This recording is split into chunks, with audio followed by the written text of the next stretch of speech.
Yeah, I met this really interesting guy. He's got this vision for training CDL drivers, not just here in the state of Florida, but across the country. And we created a collaboration that I think was very innovative. We figured out ways to monetize underutilized facilities. So we met June 23rd for the first time in 2021, and by August we had a collaboration agreement, right? We moved quickly, not at the speed of higher education traditionally, but we moved quickly. You can't come with that mentality if you want to collaborate with people like Trey Williams. There are 100 million entrepreneurs stuck in traditional employment. You were born to be an entrepreneur. Someone taught you to be an employee. They sent you to school for 8 hours a day, a bell rang, you changed classes. You got out of school, you went to work, the alarm goes off on your phone, you went to a meeting. Same basic precept that was designed during the Industrial Revolution in the late 1800s to maximize workforce development and labor. Rockefeller and others went through a lot of tests to show this is about how much time we can stretch somebody before they lose it.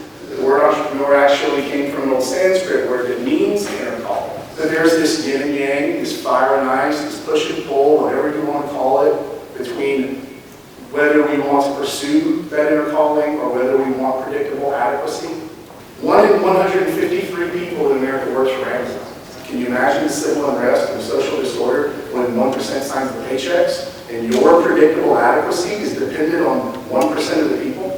You find a place where there's a very high concentration of employment within 1 or 2 sectors. No vibrant startup community to challenge them and disrupt those, and you'll find stagnant wages, low quality of life, low health expectations, low infant mortality. Entrepreneurship is the way we flourish, and without it, we do not flourish.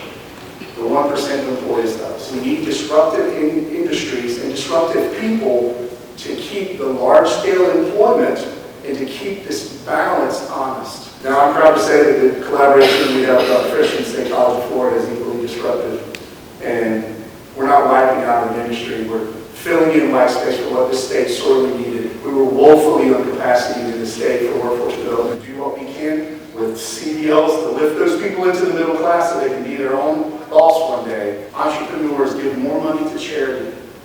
They volunteer their time more. They're more civically engaged. They vote more often. They're healthier. They have lower health bills.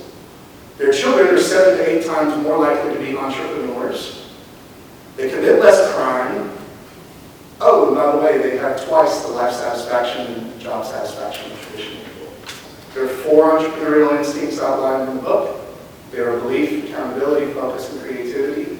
And you might hear that and go, that sounds pretty simple. And it is. And it sucks to think how easy it is, and we still don't do it.